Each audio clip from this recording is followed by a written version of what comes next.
भाई तमें आज आमको कह ଏବେ ଯେଉଁ ସରକାର ସବୁ ଏମ୍ବିକେ ଫେମ୍ବିକେ ମାନଙ୍କ ଦରମା ବଢ଼ିଛି, ଅଙ୍ଗନବାଡ଼ି ଦିଦିଙ୍କ ଦରମା ବଢ଼ିଛି, ତମକୁ କିପରି ଲାଗୁଛି ଏଇଟା ନିଷ୍ପତ୍ତି ଠିକ୍ ଅଛି କି ନାହିଁ ଆମ ସରକାରଙ୍କର? ନିଷ୍ପତ୍ତି ଏଇଟା ସରକାର ଭୁଲ କରୁଛନ୍ତି।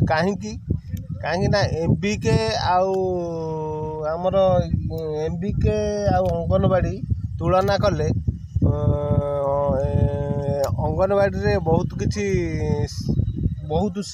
ଯୋଗ୍ୟତା ଅଛନ୍ତି, ଯୋଗ୍ୟତା ବାଲା ଅଛନ୍ତି।